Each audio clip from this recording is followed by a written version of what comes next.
Olá a todos, bem-vindos ao podcast Marketing por Idiotas. Hoje temos um episódio especial com o melhor da maior conferência de marketing em Portugal, o QSP Summit. Se querem saber tudo o que se passou por lá, fiquem por aí.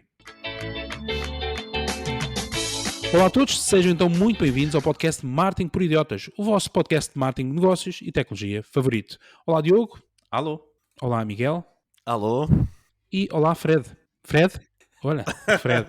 O Fred não está cá por motivos muito especiais, que ele depois terá a oportunidade de partilhar. Portanto, hoje vão ser só os dois grandes participantes, o Miguel e o Diogo, que estiveram presentes na QSP Summit no Porto. Bom, antes de continuarmos com o episódio, só relembrar muito rapidamente, temos no episódio, espero eu, que o shout-out do Twitter, onde vamos anunciar os novos seguidores da nossa conta de Twitter, Marketing Idiota. Temos momentos rapidinhas, que são as notícias mais importantes desta semana em formato rápido. E por último, a poderosíssima e útil ferramenta da semana. Muito bem, temos então hoje um episódio especial do QSP Summit, conferência de marketing, a maior conferência de marketing em Portugal, onde estiveram o Diogo e o Miguel a tirar todas as notas importantes para hoje partilharem aqui connosco e com todos os ouvintes aquilo que de melhor se passou na conferência. Vou deixar aqui uma nota só muito rápido, deixem-me ver se eu encontro o conteúdo. Exatamente. Portanto, o QSP Summit, só muito rapidamente, foi a 15ª edição, contou com mais de 3.000 participantes e teve mais de 140 marcas envolvidas na área de exposição. Como nós partilhámos no episódio passado, contou com a presença de muitos ilustres oradores, como foi o caso de Farid Zakaria, Charlie McMurdy e não só, e todos os outros que lá estiveram, e que hoje vamos ter aqui a oportunidade, o Diogo e o Miguel, de partilhar os insights que eles lá exclusivamente partilharam e que achavam que ia ficar só lá, mas que afinal nós vamos aqui debitar para todos os nossos ouvintes de forma paga. E como é que se faz por ser este pagamento? Para continuar a ouvir este podcast, deve fazer um MBWay para número. É isto bonito, não é? Era bonito. Não, podem continuar a ouvir gratuitamente, mas só desta vez vamos abrir aqui uma exceção para partilhar todo o conteúdo exclusivo do QSP Summit. Muito bem, vamos começar já com alguns insights. Não insights, desculpa, queriam partilhar o vosso número. Antes de mais, queríamos agradecer o convite, que foi uma boa conferência e adorámos estar presentes. É verdade, eu acho que tanto eu e o Miguel deixámos ali uma boa, pelo menos removemos uma boa cota daqueles croissants e é verdade. Isto que lá haviam. Podíamos começar por aí. A nível de catering, esteve bem? É assim, sabes que nós somos sempre os principais críticos e desta vez esteve realmente muito bom. O leitão recomendava-se. Infelizmente, e o que eu achei terrível foi a fila para a francesinha. Epá, era sempre enorme, nunca conseguimos comer uma francesinha, mas as chandes de leitão eram ótimas. O Diogo já era conhecido na zona dos croissants e das merendas mistas. Não, estava muito bem organizado, a produção estava muito gira. Por todo lado via-se que aquilo estava feito com um rigor enorme e as coisas realmente estavam muito bem organizadas. Parabéns à produção. Realmente estava tudo dentro dos conformes e estávamos a gozar relativamente à fila da francesinha. Realmente estava tudo porreiro. A nível de produção, o que é que achaste, Diogo? Epá, não, achei bom. Da última vez que tanto eu e o Ricardo tínhamos ido, pelo menos à primeira e a única vez que eu também fui, o tamanho era bastante reduzido, não é? Não era nada daquilo que é estava... Que é hoje, exatamente, não havia 140 marcas lá presentes. Acho que da última vez, quando nós fomos, se houvesse 20, eram muitas. Mas também foi há uns bons anos, portanto eu diria que foi se calhar na 10ª edição, não tenho bem a certeza. Ou mais. Mas sim, cresceu muito. Sim, cresceu muito. Muito bem, portanto aprovado ao nível da organização, do catering, em particular não sei, eram Santos de Leitão ou era só Leitão mesmo? Santos de Leitão. Santos de Leitão, Francinho não provaste, mas deveria estar divinal para ter fila. Exatamente. E ao nível do álcool, pelo que percebo, está aprovado, pelo menos pelo Miguel. Muito bem, vamos ao que interessa. O catering está aprovado, mas vamos então aos temas mais importantes e que quem nos ouve quer, de facto, saber, que é dos oradores. Nós temos aqui, portanto, uma série de afirmações que alguns dos oradores partilharam durante as suas apresentações, e o que nós vamos fazer é, essencialmente, trazer para aqui essas afirmações e vamos comentar sobre elas, portanto, e depois, o que vocês, quem nos está a ouvir, pode fazer é no nosso grupo de WhatsApp, em w.marketingporidiotas.pt, dar também o seu take sobre estas afirmações, algumas delas polémicas. Muito bem. O Fareed Zakaria, que para quem não sabe é um escritor e jornalista indiano-norte-americano, especializado em relações políticas internacionais, tem um programa muito conhecido na CNN, não me recordo agora do nome, mas desculpa Fareed, estar-me a esquecer do nome. Ele depois corrige, porque ele foi também convidado para estar no nosso grupo do WhatsApp, vamos aguardar com alguma expectativa. Bom, mas uma das apresentações do Fareed, desculpa. O programa chama-se GPS. GPS, obrigado, Diogo. Uma das afirmações que o Fareed fez em pleno palco foi de que, preparem-se, a crise do clima que vai despertar migração para a Europa em massa. Essa pelo menos foi a frase que ficou para comigo. Já sabem como é que eu sou, falámos um pouco disso no podcast de preparação para eventos, e a frase que me ficou muito do Fareed foi muito esta, que é a questão da crise do clima, e a urgência que vai criar, não é? E a migração toda que vai acontecer para a Europa em massa, não é? Por exemplo, os Estados Unidos sofrem bastante com o México, mas têm todas as fronteiras bastante... sofrem, entre aspas, digo que têm os seus temas com o México, mas têm ali a fronteira bem delineada, não é? Já a Europa tem fronteiras por todo o lado, não é? Ele falou um pouco sobre isso, e há aqui uma questão de, à medida que os países em desenvolvimento vão tendo problemas por causa da crise climática, há então um êxodo muito grande para a Europa. E isso ficou muito, muito em mente, não tanto aqui no nível de marketing, mas ficou muito em mente por essa questão de que vem muita gente para a Europa. Portanto, a Europa vai ficar muito mais populada do que é hoje, e isso pode ter um lado de marketing, de ver um mercado muito maior e que fala muito mais línguas, por exemplo, no futuro, mas sim, ficou muito esta foi a frase que me ficou do Fareed. Miguel, tu tinhas outra, não é? Eu do Fareed, a frase que eu gostei mais foi ele ter dito que nós somos os vencedores desta revolução digital. E ele, quando se refere a nós, são as pessoas que vão a este tipo de evento, as pessoas que se interessam pelo digital, as pessoas que têm emprego em digital. E ele diz que nós somos uma minoria, ou seja, que a maior parte das pessoas do mundo estão completamente à parte da revolução industrial, e como nós nos devemos sentir afortunados por estarmos do lado correto desta onda agora, o que realmente é impressionante.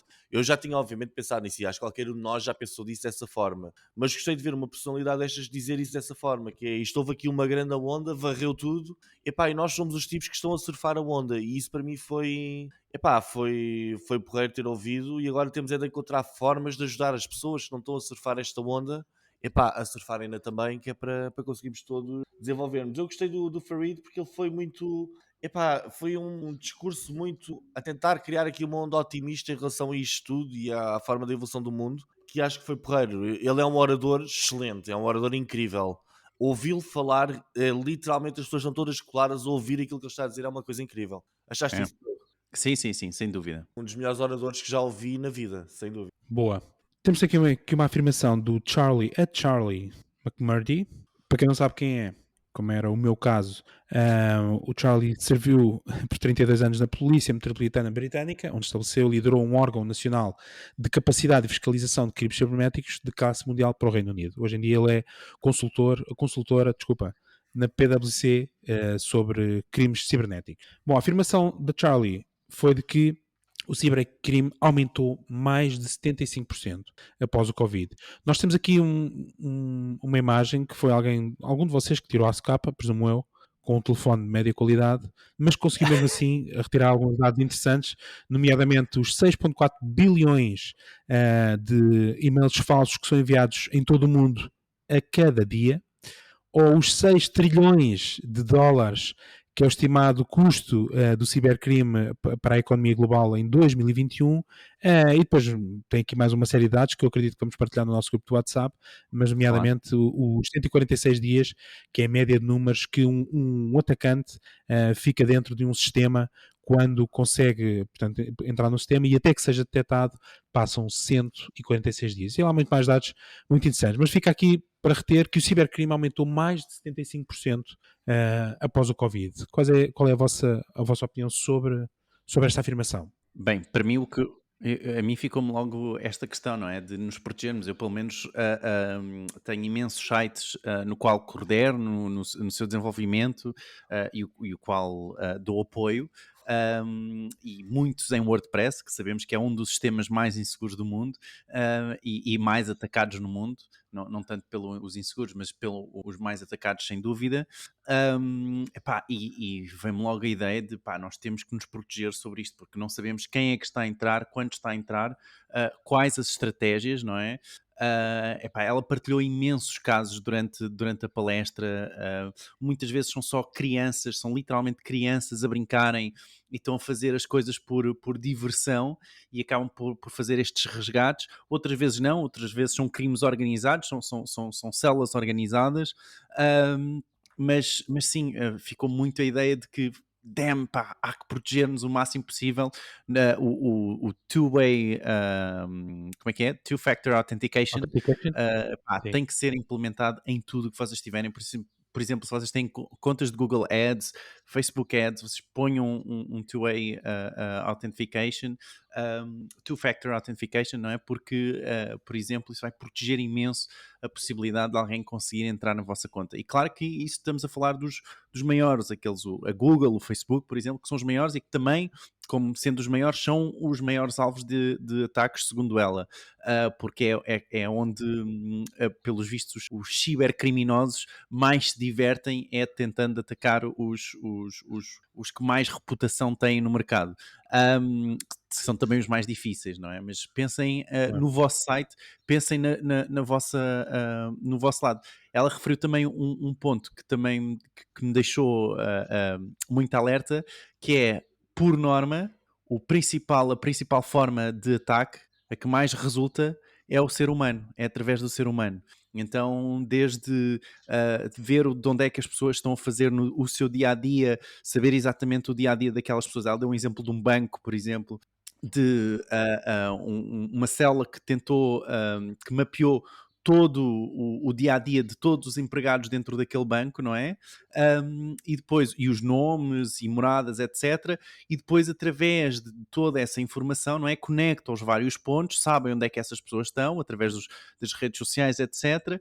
E começam então a atacar e a dizer que são o CEO, por exemplo, e que têm que fazer a transferência para, ou o CFO, e têm que fazer a transferência para X para alguém, não é? Então, portanto, isso, há muitos ataques e, por norma, o ser humano é a forma mais fácil de entrada destes cibercriminosos. Sim, é o ser humano, porque nós, infelizmente, não resistimos à tentação de abrir e-mail, conhecemos, não é? Ou E então somos enganados, não é? e-mails de pessoas que conhecemos, mas depois não percebemos, não conseguimos identificar o utilizador mais comum, não é? Não consegue identificar bem ali alguns padrões, como erros ortográficos, não consegue identificá-los e abrem aquilo tudo. Eu fiquei aqui com uma nota que achei interessante, que ela ter dito que as maiores campanhas de phishing lançam cerca de 500 milhões de e-mails por campanha, ok?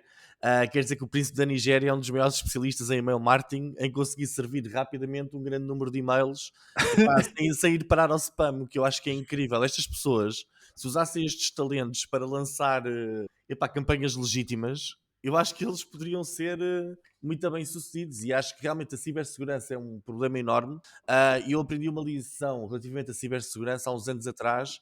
Muito cuidado com os templates do WordPress que se sacam, que às vezes são grátis e nós sacamos o template cheio de vírus, etc. Eu acho que isto também parte muito pela responsabilidade dos programadores e de sites, etc. Eu hoje em dia tudo que compro é tudo comprado em sites tipo o Envato, para garantir que passaram por alguns testes de segurança relativamente a vírus, etc. Já tiveste algum problema com vírus num dos teus sites, Diogo? Eu já tive, e foi horrível, e um problema para resolver enorme, que acabou a ter de apagar o site todo, os outros sites todos do servidor. Foi horrível mesmo. Caramba. O único problema que eu tive foi uma campanha qualquer contra o Exaltino, que fizeram um takeover do site e meteram um site completamente diferente a dizer que o Exaltino roubava milhões. Ok. Meu Deus. Muito bem. Fica a afirmação da Charlie McMurray, do Cybercrime, aumentou mais de 75%, e fica depois no nosso grupo do WhatsApp a imagem com alguns dados relevantes que a Charlie partilhou. Mais uma frase relevante, desta vez do Tom Rafferty, Raftery, exatamente, orador e inspirador internacional. Tom Raftery é o vice-presidente global da SAP. É professor convidado no Instituto Internacional de San Telmo e tem um podcast host e board advisor de inúmeras startups. A frase relevante dele foi de que o clima será ou como um fator decisivo para o futuro das empresas. O clima, não é? Terá sido um tema recorrente no que é pensamento, a questão das alterações climáticas, ambientais, o impacto nos negócios e... Sim, sem dúvida, não é? Não fosse a sustentabilidade ou o aumento em sustentabilidade o tema do Summit. Mas principalmente a mim ficou muito esta ideia do clima como um fator decisivo, porque primeiro sou também ou considero-me um semi-ativista em relação à crise climática. E nunca tinha pensado a forma como isto poderia estar a afetar a decisão nas empresas. E mesmo, e aqui o Tom acabou por falar muito de leis que estão neste momento ativas na União Europeia, por exemplo, que os países estão obrigados a seguir, ok? E leis como a taxa de compensação de carbono, que tem que ser superior a X%, que tem que ser vários setores que têm que ser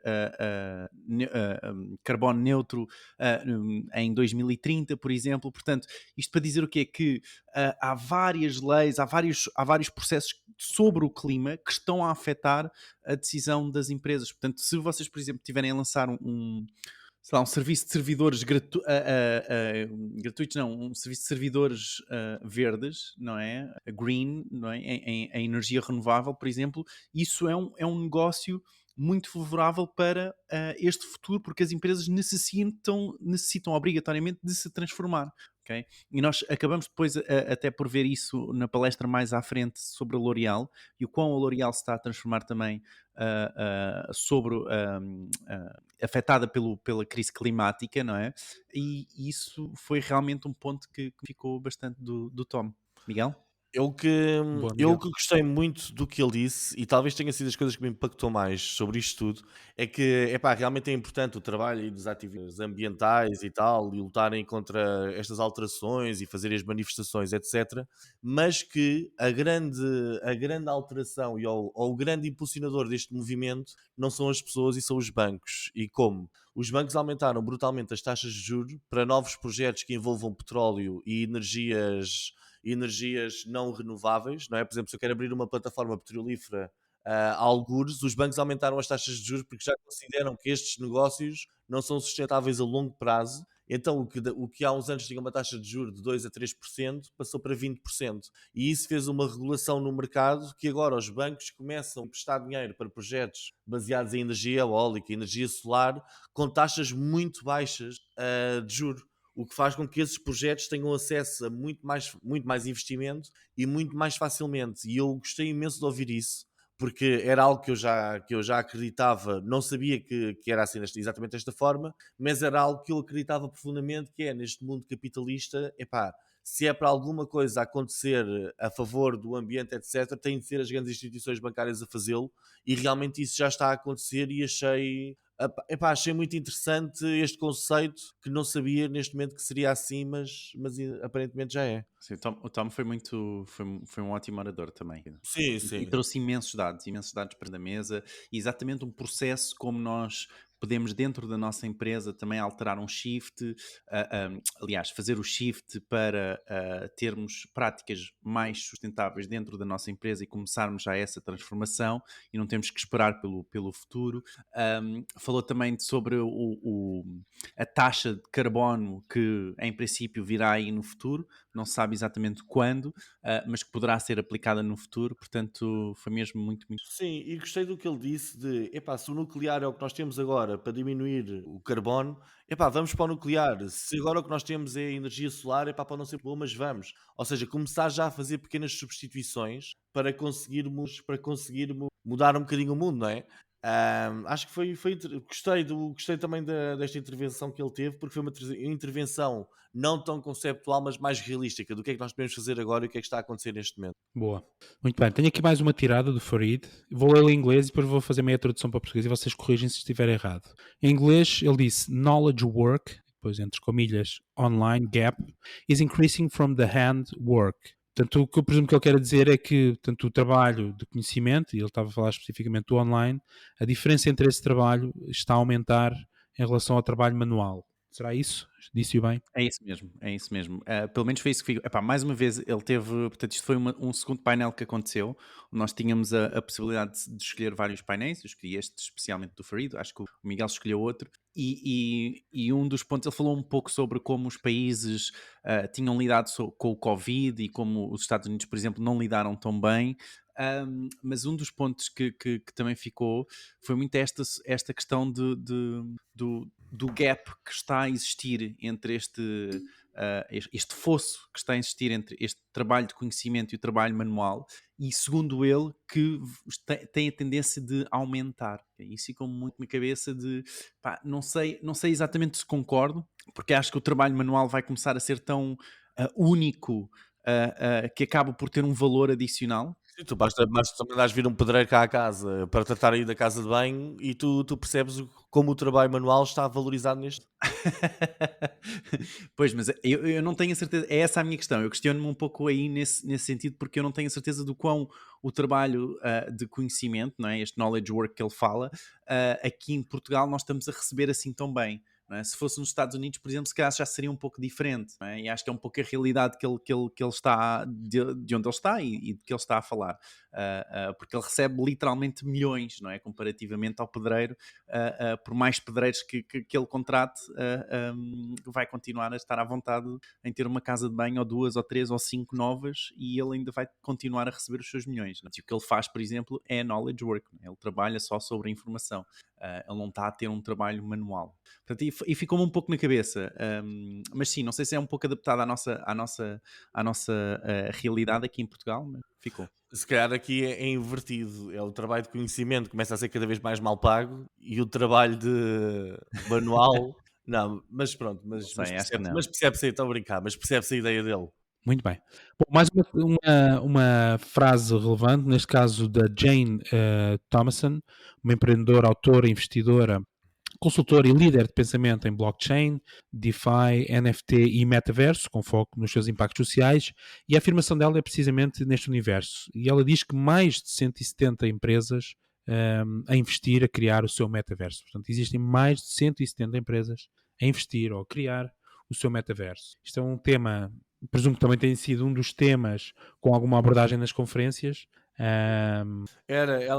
Ela tinha a apresentação dela chamava-se Into the Metaverse e ela estava vestida assim, tipo, quase como Vidente. uma vidente, exatamente, só faltava ali a bola de cristal. Okay. Mas deixa-me, posso, Miguel? Claro. É que para mim esta foi a pior, ok? A pior oradora que existiu no QSP Summit. Lamento se ela me estiver a ouvir, mas parecia a nossa avó a falar da internet e a pensar que a internet é o metaverso, ok? É um sinónimo de metaverso. Fiquei muito com esse sentimento. E realmente, pá, e desculpem, eu sei que isto pode ser um pouco crítico, mas realmente para mim foi a pior oradora do dia. Eu não gosto de dizer melhor nem pior porque acho que foram todos diferentes, mas acho que foi aquela que, epá, parecia que a apresentação tinha 2 ou 3 anos e não era uma apresentação de 2022. Parecia uma apresentação com 2 ou 3 anos a falar sobre algumas coisas, por exemplo. Para mim foi gritante. Quando ela começou a falar sobre a utilização de avatares em reuniões de trabalho, eu aí começo logo a ficar nervoso quando alguém me diz isso. E ela depois diz sem recorrer a equipamentos de videoconferência complicados. E eu, epá, tu tens isto escrito no slide, é porque tu fizeste isto em 2018, 2019. Hoje em dia, epá, não há equipamentos de videoconferência complicados. Nós vamos com o nosso Gmail, nós marcamos uma videoconferência com vários participantes, facílimo. Mas ela depois deu lá uma tirada que eu até gostei, que foi sobre aqueles grandes desastres ambientais que existem, em que a utilização da blockchain e a identificação do perfil genético das pessoas poderia ajudar a impedir o tráfico de seres humanos, especialmente crianças nas grandes catástrofes, ok? Uma boa utilização para a blockchain, na minha perspectiva, mas isso, obviamente na perspectiva da privacidade, já foi, né? Mas de resto, concordo com o que o Diogo disse. Epá, porque nós estávamos a ver aquilo e estávamos, epá, ok, tipo, o metaverso vai ser muito agir para os médicos, para dar coisas, e depois aquelas imagens para que eu já não aguento, que é pessoas a trabalharem num ambiente em 3 dimensões. Epá, isso é uma coisa, para, na minha perspectiva, muito específico para o pessoal da arquitetura, etc. Mas nós, no nosso dia-a-dia, do nosso trabalho normal, nós não temos aqui uma secretária como começamos a montar modelos em 3D de campanhas. Não, Não, epá, e fora essas opiniões, desculpa, Miguel, fora sim, isso, fora a nossa própria opinião sobre o que é que poderá ser o metaverso, para mim, o problema é que ela estava a usar o metaverso como se fosse a internet, não é? Ela não chegou a exato. explicar a como é que, imagina, o ensino vai ser transformado pelo metaverso. Estás a ver? Ela diz que o metaverso, portanto, ela não explica especificamente, ela diz que o metaverso vai, aliás, que o ensino vai ter um impacto muito grande quando existir o metaverso, por todas as formas que vão existir de ensinar. Depois dá um exemplo, mas não é específico à questão, e os exemplos que ela dá, lá está, é os exemplos como se fosse a nossa avó a falar de internet, não é? Sim. Dizer, vai ser mais conectável, as pessoas vão entender melhor. Então Eu ficou acho, assim um pouco aquém, na minha opinião. eu acho que ainda sou um bocadinho o metaverse com o mundo 3D. Epá, e mundos 3D já existe. Tu podes ter um jogo, não é? Não é preciso haver um metaverse para nós podermos ir ver uma simulação dos tempos do Império Romano, como ela referiu. Ou seja, há jogos, não é? Isso não é preciso um metaverse. Eu acho que ainda há aqui muita confusão em relação ao que é que vai ser ou o que é que não vai ser. Mas a ideia quando fiquei foi que a apresentação foi feita há 3 anos. Aí também não achei nada novo. Muito bem. Bom, mais uma afirmação, desta vez da Délia Garcia, que é Sustainability and CSR Director na L'Oréal Espanha e Portugal. E a afirmação foi que leaders inspire others for leadership and others inspire the rest. Portanto, os líderes inspiram. Os líderes inspiram outros para a liderança e os outros inspiram o resto. Sim, ela falou muito de sustentabilidade, mas como o Tom, por exemplo, já tinha falado de tantos dados e com tão mais sumo, ela falou muito sobre a sustentabilidade na L'Oréal e do SPOT, que é o mecanismo que eles utilizam para medir a cada produto o impacto ambiental e não só ambiental, mas também social de cada produto, ok? Desde da criação do produto à utilização do produto, o que é muito fixe. Só que isso é muito específico à L'Oréal, não é? E foi muito uma promoção quase da L'Oréal. Mas uma frase que ela acabou por falar, e foi esta da questão da leadership, e gostei muito da ideia de que um bom líder deve inspirar os outros a liderar. Não é? E gostei muito dessa ideia da forma como delegamos e como podemos delegar as coisas. E foi Ok. por aí que Isso, basta ir ao LinkedIn e todos os dias tens imensas frases sobre liderança de pessoal a refilar e a falar mal dos líderes e a dizer o que é um verdadeiro líder. Pelo menos no meu LinkedIn. É por isso que já lá nem vou. Não, é geral, Miguel. É. Muito bem. Mais uma afirmação de Peter Hopwood, que ele é speaker, coaching e foi host no palco principal. E o que ele diz é uma frase que por acaso que eu gosto muito, que é nobody cares. As pessoas querem valor, pensar no que elas querem. Disse também, desculpem lá, está aqui a bugar, eu não consigo ler a frase, mas alguém vai ler por mim, não vai? Quando pensamos no valor, não conseguimos pensar noutras coisas. Então, Obrigado. eu vou falar um pouco sobre o Peter Hopwood. Então, o Peter deu uma palestra, especificamente, isto foi muito engraçado e gostei muito desta parte no QSP Summit, que é a questão de haver uma palestra para um desenvolvimento pessoal específico, não é? E neste caso era sobre public speaking, não é? Como nós podemos melhorar o nosso public speaking. Então, o Peter Hopwood, que foi também o host no palco principal, teve a dar essa palestra. E das primeiras dicas que ele dá é a questão de nobody cares. Não é? Nós às vezes temos a preocupação quando estamos a falar em público de como nós estamos a ser apresentado, a forma como estamos a apresentar a informação, se as outras pessoas estão a perceber. E o que ele refere é muito o que as pessoas querem é valor, não é? Desde que a gente pense em entregar valor e desde que a gente entregue valor, não importa muito de como é que essa pessoa está vestida ou a forma como comunicou, desde que o valor esteja lá para o utilizador, para para a outra pessoa, não é? Neste caso, para quem está a ouvir-vos. E depois, foi uma coisa muito engraçada, que ele associou este segundo ponto, que é esta segunda farsa que eu estava aqui a falar, que é, também quando nós estamos concentrados em passar o valor para aquela pessoa, o que é que acontece?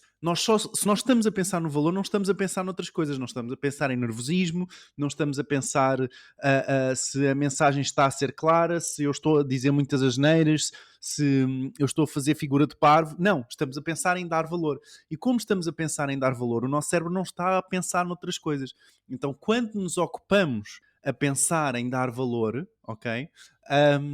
Quer dizer que nós conseguimos transmitir melhor a mensagem, ok? E transmitir esse valor ao utilizador em vez de nos estarmos a preocupar com outras coisas ou estarmos nervosos. Atenção que este senhor tinha um dos trabalhos mais difíceis no QSP Summit. É. Sempre que um orador acabava, ele ia ao palco e falava um bocadinho, fazia assim uma espécie de um apanhado sobre o que tinha sido dito.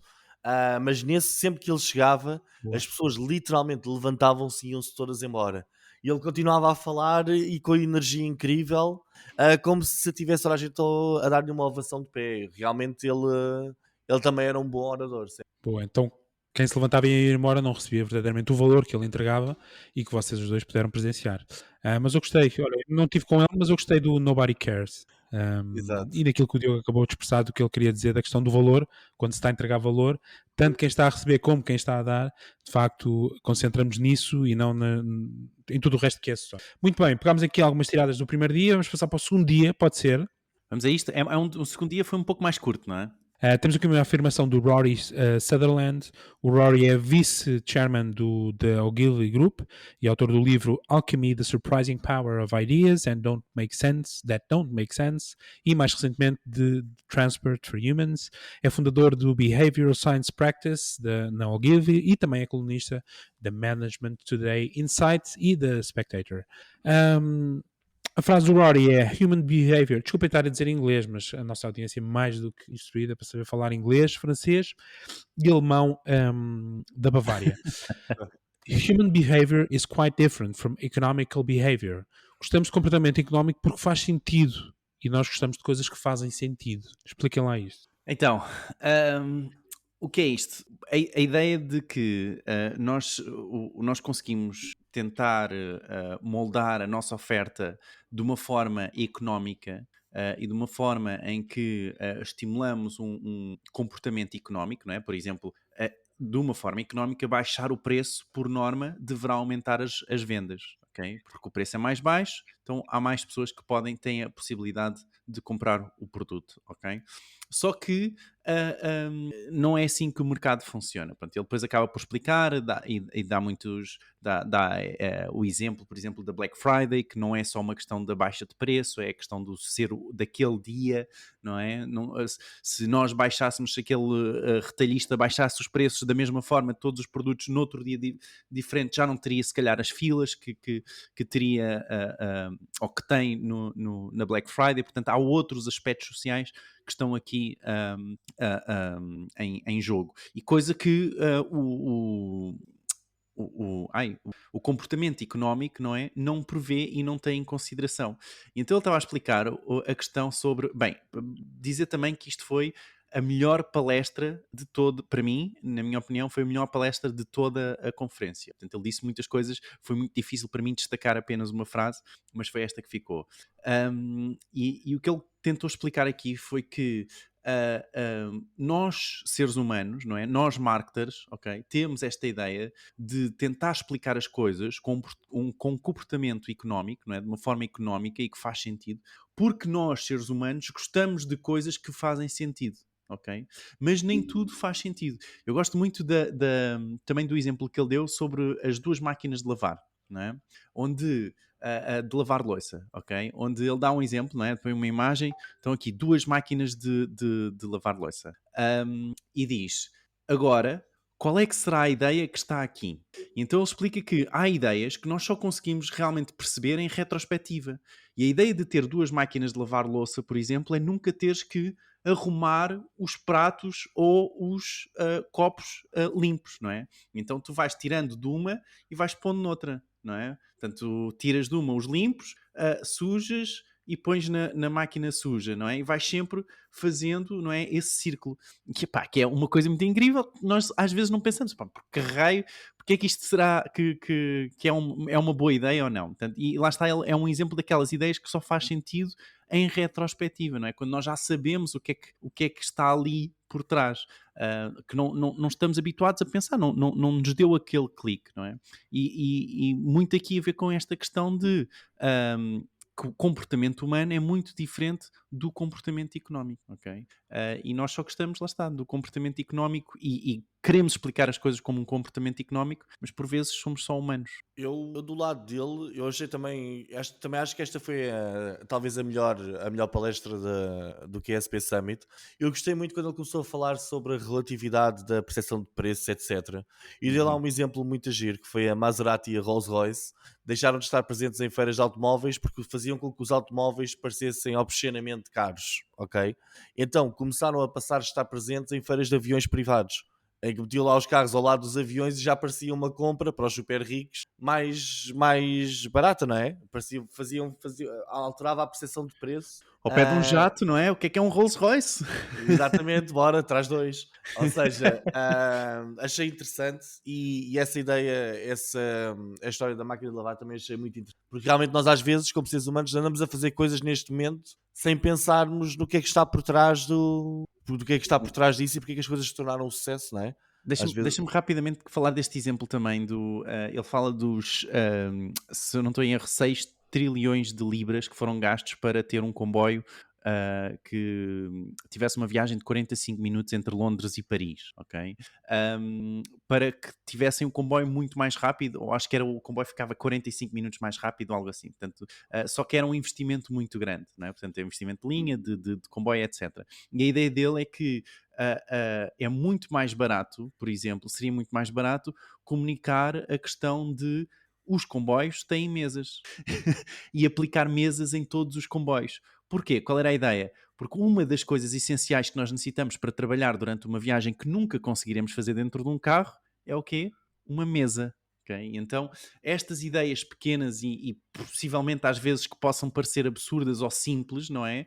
Que ele também fala muito disto, diz que nem todas as soluções têm que ser tecnológicas, tal como este exemplo da mesa, que consegue ser muito mais simples, mas dar a oportunidade para as pessoas trabalharem no comboio, coisa que não tinham se os comboios não tivessem mesas, que não tinham também na altura, ou Wi-Fi, portanto, e que ficava muito mais barato do que 6 trilhões de libras. outras duas ideias desta palestra que também gostei. A primeira, e que só comecei a compreender agora, com a idade começamos a ter uma noção cronológica da evolução tecnológica completamente diferente. Ou seja, nós já estamos numa geração em que conseguimos perceber o mundo antes dos computadores, antes do telemóvel, as dificuldades todas que haviam, epá, que não vão significar nada para os nossos filhos. Por exemplo, aquela ideia de, epá, olha, combinamos às 15 na estação, aparece mesmo, e uma pessoa ficar lá uma hora à espera de alguém que não aparece, não é? Nós já temos uma ideia, começamos a construir na nossa cabeça uma ideia diferente sobre como é que o futuro poderá ser, porque temos uma boa noção de como é que o passado foi. E outra coisa que eu também gostei, eu penso que foi ele que disse também, a história das bebidas de sucesso. Diogo, corrige-me se eu estou em Sim, erro. sim, sim, foi ele com o Red Bull. Exatamente, ele disse que todas as grandes bebidas de sucesso disruptivas foram introduzidas em primeiro lugar como bebidas medicinais, tendo algum tipo de benefício para a saúde, e só mais tarde como bebidas normais. Eu também achei isso muito interessante. Boa. Bom, vamos passar já a outra, rapidamente. O Coco Owens, que falou de Rebuild Tourism in a More Sustainable and Resilient Way. Coco Owens é professor da New Urban Tourism na Universidade in Holland of Applied Sciences em Roterdão e é também na Breda University of Applied Sciences. Trabalha com turismo sustentável há cerca de 20 anos. Uhum. A afirmação dele é que people behave differently in different circumstances. There's no tourism stereotype. Portanto, ele defende, no fundo, o que ele está a defender é que não há inicialmente nesta palestra, ele defendeu um pouco que não há turismo sustentável. ok? Portanto, Certo. a única coisa que tu podes fazer é tentar mitigar o impacto do turismo. Mas ele deixou este ponto que eu gostei muito e que me deixou muito a pensar, não é? E ele fez isto com duas fotografias, não é? Fez uma fotografia dele às 10 da manhã a ver um castelo, imagina, no Castelo de São Jorge, não é? Em Lisboa, e depois às 21 e ele com duas garrafas de whisky a emborcar as duas ao mesmo tempo no bar, com as garrafas diretamente na boca, não é? Portanto, Certo. eu gostei muito da ideia de que não só na questão do turismo, mas de que esta ideia que nós temos de estereótipos que tentamos arranjar, aqueles que gostam de rock ou aqueles que gostam de, sei lá, de ler, não é? Acho que isso hoje em dia está muito mais diluído, não é? Estes estereótipos são muito mais difíceis de ter hoje em dia, ou fazem muito menos sentido hoje em dia. Eu, por exemplo, gosto de ler, acho que sou algo profissional, pá, e adoro ouvir Kuduro progressivo, não é? Portanto, são coisas que são comportamentos completamente diferentes, não é? Acho que é muito difícil chegarmos a este estereótipo que chegaríamos, se calhar, no passado. Miguel, queres deixar alguma nota?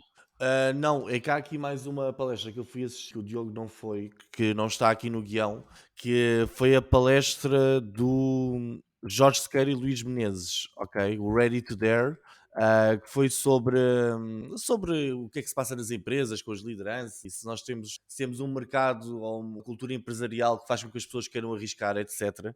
E eu fiquei completamente maravilhado. Epá, nunca tinha visto o Jorge Sequeira. Algum de vocês já ouviu? Alguma vez? Não. Ele Não. é algo fora de série, é um tipo muito cómico. Parece que está sempre a brincar, ele tem um sotaque muito carregado, mas disse coisas mesmo muitas giras e meteu uma palestra inteira a rir-se, mas a entregar valor de uma forma que adorei. E fiquei aqui com algumas frases dele, nomeadamente: o dinheiro não traz felicidade, mas acalma-me os nervos. Ok, foi a primeira frase dele. Outra que achei muito gira foi: os líderes iluminados devem ser iluminados. Ou seja, aquela ideia de que o líder é que sabe tudo e tem de saber tudo e faz tudo e ele é que sabe e mais ninguém sabe, é uma ideia do passado e hoje em dia já não funciona numa cultura empresarial de sucesso. E a que eu gostei mais de todas foi: o que prende o boi não é a cerca, é o pasto. Ok? A ideia de que as pessoas ficam presas às empresas se o pasto for bom, ou seja, se nós tivermos ali um bom sítio onde elas possam crescer, alimentar-se, evoluir como profissionais, isso mantém as pessoas nas empresas, não são as cercas e às vezes aqueles contratos e etc. que mantêm as pessoas presas aos locais de trabalho. Gostei imenso, e também gostava de o convidar ao podcast se fosse possível, a ver se conseguimos entrar em contacto com ele, que acho que era espetacular. Vamos trabalhar nisso. Bom, vamos só fechar com duas últimas afirmações. Uma é da Ashley Fell. A Ashley Fell é uma investigadora social, autora e oradora do TEDx e Director of the Advisory na internacionalmente reconhecida McCrindle. A afirmação dela foi de que criar para a geração alfa, que será a seguir à Z, será a maior geração do mundo. Sim, aqui a ideia é nós termos a geração alfa. Portanto, ela foi falar muito sobre a geração alfa, escreveu um livro sobre esta geração alfa, portanto é a que vem a seguir à geração Z, que tal como referiste, portanto são os miúdos que têm agora, nesta altura, 13 anos ou menos, ok? E que vão ser, na verdade, a maior geração do mundo. Está previsto, se continuarmos a crescer da forma como estamos a crescer, que sejam a maior geração no mundo. E não se esqueçam do êxito que vai acontecer, que o Farid falou, todo o êxito para a Europa, por exemplo, para a Europa ou para países mais desenvolvidos. E a ideia é nós pensarmos e criarmos, não é? Seja uma ferramenta, seja a tecnologia, seja aquele produto que nós estamos a pensar, termos já em linha, não é? Termos já em ideia de como é que nós podemos pensar as coisas para esta geração alfa, ok? Para esta geração que está mais integrada, que já nasceu completamente online. E sim, portanto foi um pouco por aí que fiquei com esta Sim. frase dela. Eu fiquei com uma frase interessante dela, foi que esta é a primeira geração que viu os pais a trabalhar em casa. Ou seja, é a primeira geração que vai ver esta alfa e a beta, que supostamente é a que vem a seguir, que são os miúdos que devem estar a nascer agora. que são, estes vão ver os pais a trabalhar em casa. Ou seja, para eles a realidade do mundo, do ir para o trabalho, do trabalho, etc., vai ser completamente diferente. A perspectiva que eles vão ter do mundo vai ser uma perspectiva mais caseira, e a vida acontece mais aqui. O que achei interessante, o impacto que isto terá nestas gerações vai ser interessante. Relativamente a esse comentário do Farid, eu não acredito que vá haver aqui um grande êxito dessa forma. Não sei se a União Europeia vai deixar que isso aconteça assim. E parece-me que, ok, a maior geração, eu acho que na Europa não sei se será bem assim. A nível de números, eu acho que é a maior geração nas Índias e nas Chinas, etc. Não é? Não sei, às vezes poderá estar aqui um bocadinho descontextualizado, pelo menos com a realidade portuguesa. Eu não vejo que agora as próximas gerações vão ser muito mais numerosas. Mas acho interessante já se estar a pensar nestas gerações como potenciais alvos de marketing do futuro, sem dúvida. Boa. Então, e vamos fechar então com uma afirmação do Greg Williams. O Greg Williams é editor da Wired e que diz que humans are very bad at predicting the future. Epá, esta também foi quase a segunda pior do QSP. Ele teve, na verdade... Mesmo assim tiveste a tirada. Para mim foi a única tirada que eu consegui. Lá está, já sabes que o meu desafio é esse, não é? É tentar tirar o que é que está ali. Portanto, ele no fundo veio repetir quase tudo aquilo que o Tom Rafferty disse, ok? Os mesmos gráficos, praticamente, ok? Para teres uma noção. Mas ele estava, na verdade, infelizmente ele teve Covid. E não conseguiu estar presente fisicamente, e então teve online, então não teve acesso à palestra do Tom, não é? Não sabia o que é que o Tom tinha estado a falar anteriormente, mas realmente foi um pouco uma repetição de tudo o que o Tom já tinha dito. Não foi tudo literalmente, mas foi ali, houve muita repetição, certamente os assuntos foram quase todos os mesmos. E sim, mas gostei muito desta frase com que ele começa, que nós somos muito maus a prever o futuro, porque nós temos sentimentos, porque nós temos vieses, não é? Que nos levam na previsão de um futuro e que acabamos por muitas vezes errar, porque o futuro não leva vieses, o futuro não leva sentimentos e o futuro acontece só. Miguel, queres dar um take muito rápido aqui? Fui mesmo comer a Santos de Leitão, né? Okay. Que é daquelas afirmações interessantes, não é? Porque ele podia ter sido o último, não é? E porque as conferências, não é? Normalmente, sobre marketing, ou seja, do que for, são tendencialmente a falar sobre algo que está no futuro, não é? Algo que se está a prever, que está a acontecer, ou que está a acontecer no momento, ou que se prevê que venha a acontecer. E era interessante que ele tivesse mesmo acabado com esta afirmação, no fundo quase como a invalidar tudo aquilo que apresentaram durante a conferência, só a dar a dica do tipo, ou então a ser o primeiro. Nós somos muito maus a prever o futuro e qualquer pessoa que vos tente mostrar o futuro está a alarmar-vos. Não vai ser assim. Muito bem. Nós não conseguimos prever o futuro, mas conseguimos prever que vocês, se estiverem a gostar de ouvir este podcast, prevemos que vocês tenham que ir ao Spotify, ou Google Podcast, ou Apple Podcast, dar uma avaliação ao nosso podcast. E se ainda não fazem, por favor, subscrevam. Temos também informação importante que ainda não falámos, que é o nosso site marketingporidiotas.pt. E também gostava de referir que encontramos uma ouvinte no QSP Summit, certo, Diogo? Foi a Samina, com quem fomos ter. Incrível, Samina. Obrigado. Da Madeira, atenção, engraçado. Apesar de estar lá no Porto. Mas sim, muito, muito bom estar com a Samina. E da próxima vez, da próxima conferência, também venham ter connosco, não é? Acho que é sempre bom. Boa. Muito bem. Temos um momento do shout-out do Twitter? Então é esse momento que vamos. Vamos a isto. Então, esta semana temos a Elisete Ferroy, temos o Luís, com Z, o Clube by SND, oh Deus meu, o que é isto? Temos Conceitos Diferentes, o Bruno Santos e, por último, o Super Tuga. Bom, para esta semana é o tempo que temos, infelizmente não conseguimos mais, portanto estamos no momento da despedida. Espero que tenham gostado deste episódio.